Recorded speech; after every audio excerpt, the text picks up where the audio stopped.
Hello Anglophonians and welcome to another episode where we take a look at European comics. And today is another episode of the famous detective Sir Clifton, Harold Wilburforce Clifton to be exact. Now Clifton had to have a forced break because the old creator was going and the publishing company didn't have a new one. It was around a year, but then there was somebody new. And it was, I have to look the name up, Jo-El Azara. Let's take a look.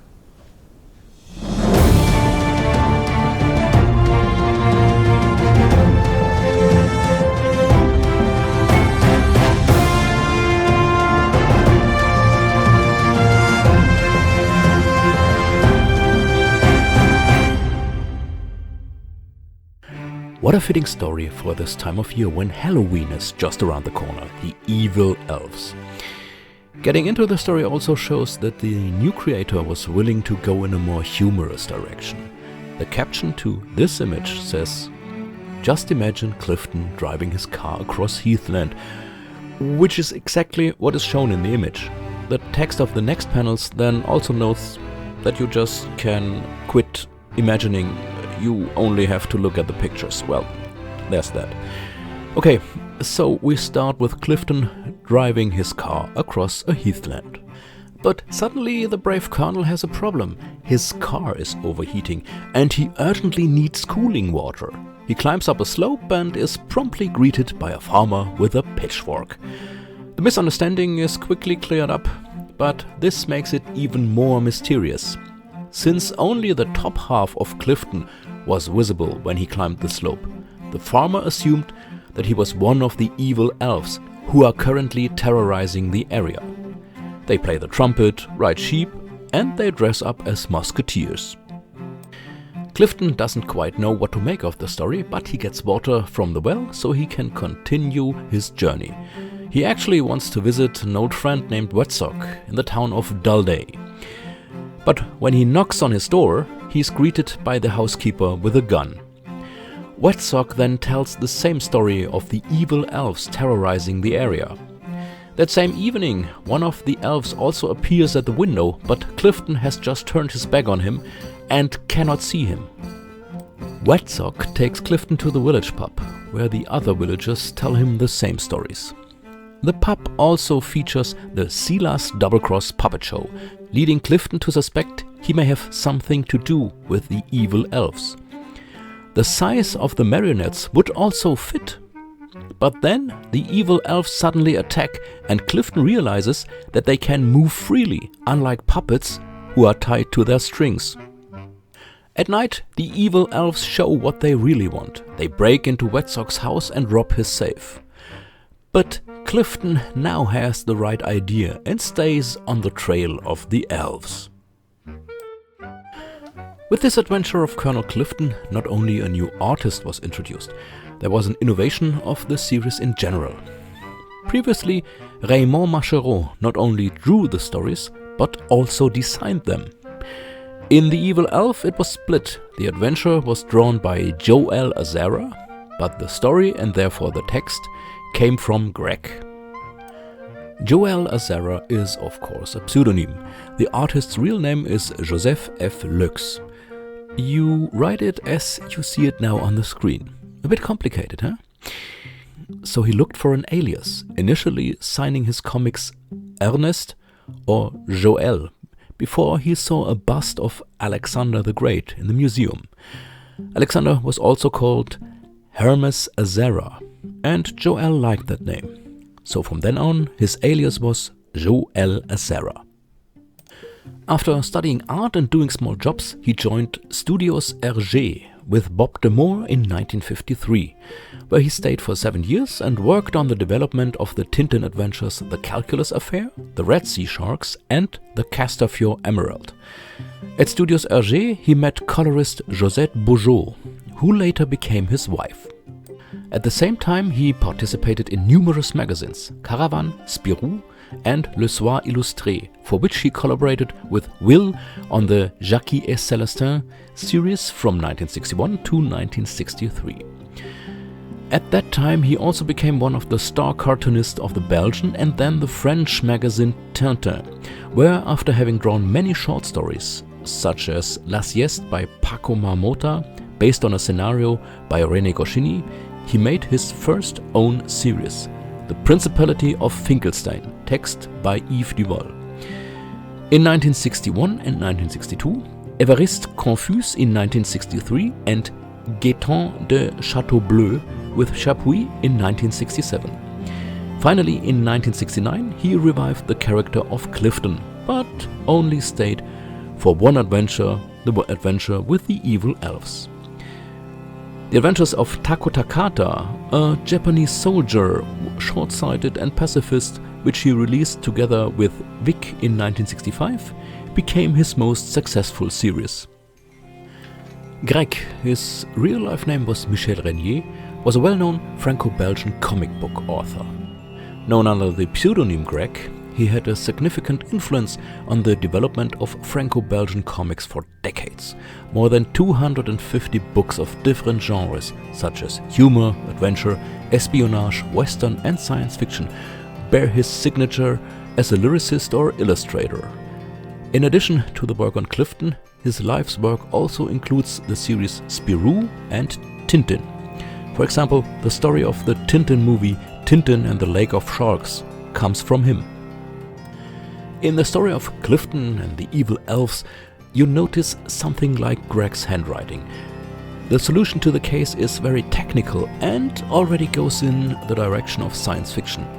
After this story, Greg would continue to write on the adventures of Clifton, but first he had to find a new artist. Since Greg ran his own drawing studio, he didn't have to look far. The story was printed in episodes in the Tintin magazine in 1969. 1969 was a special year in which not only the first moon landing took place, but also the so-called Soccer War broke out. What? Ever heard of it? It was a military conflict between Honduras and El Salvador. It lasted from July 14 to 18, 1969, after riots and fatalities had erupted in the preceding weeks on the fringes of the qualifiers for the 1970 World Cup, played by the national soccer teams of both countries. But as always, there was something completely different behind it. The powder keg had been laid by other events. The soccer games were just the spark that ignited the powder. The conflict was fought over the residency of Salvadoran migrants in Honduras.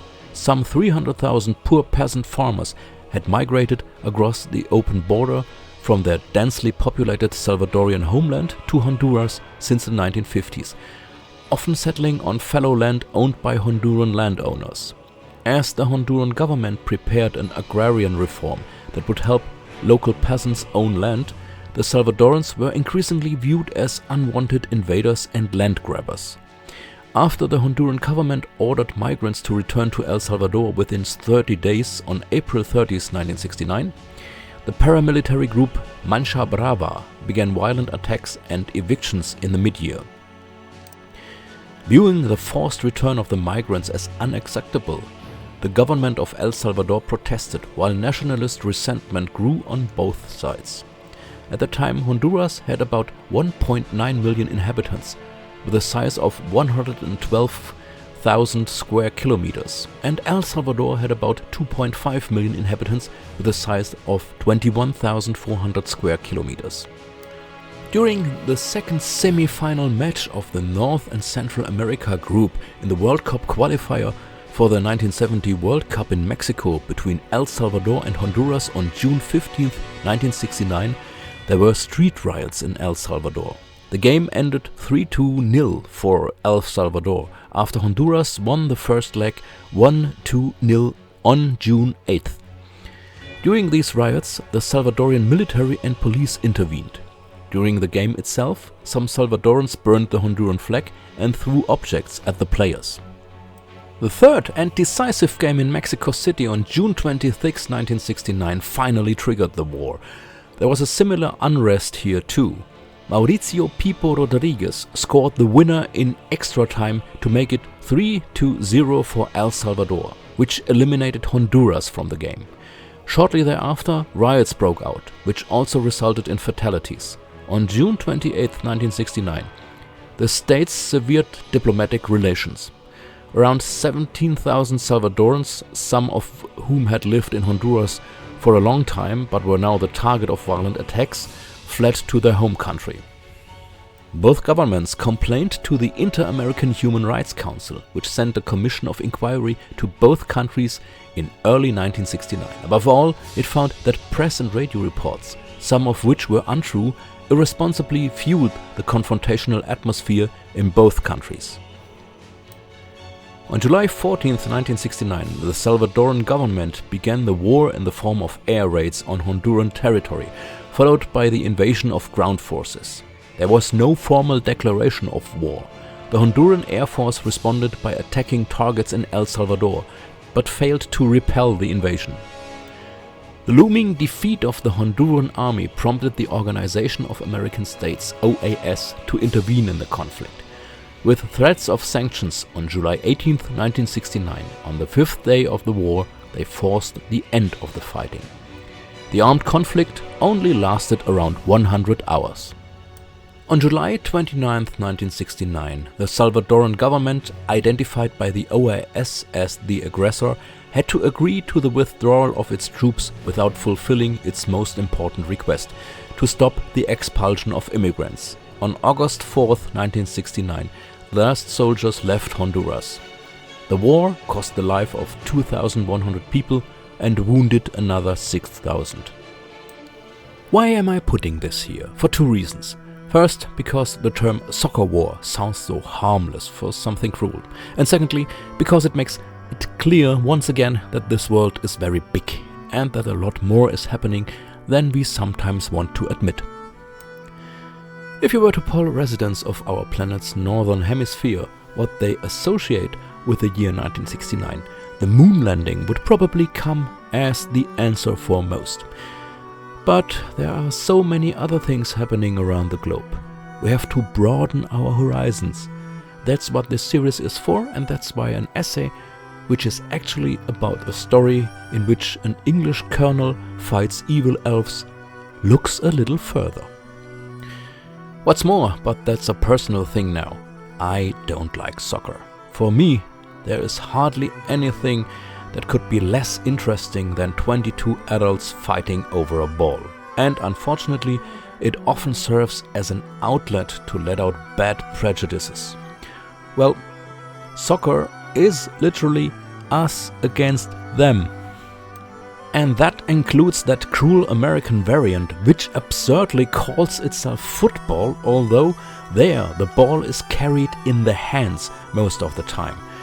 There are people who claim that soccer or football helps to let out aggression. In my experience, however, far too often this does not lead to the aggression going away. On the contrary, the confrontation on the field leads to the confrontation in real life.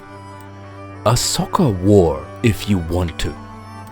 In Europe, soccer matches may have to be accompanied by a large police presence. Apparently, the games don't help that much to reduce the aggression. And to go even further, this year the World Cup is taking place again in Qatar, a country that is not exactly known for its human rights friendliness, where workers had to build soccer stadiums under the most miserable conditions and even died. And while man-made climate change has brought us the hottest year on record and continues to progress, in Qatar the luxury sport of soccer is played in stadiums that uselessly burn energy to cool those stadiums down. Wow, now we've come really far from the comics. But comics can also be helpful in such situations. They can reflect reality, hold up a mirror to it, help us see through things, or just to process something. We'll see that with Clifton as well. The parody of the very British way of life is only going to increase, and Clifton should enter a new phase. The Evil Elves were just the beginning. Yes, those were the adventures with the Evil Elves. The first adventure drawn by Jo-El Azara. And the story of Sir Clifton will go on. We will see that. So see you next time.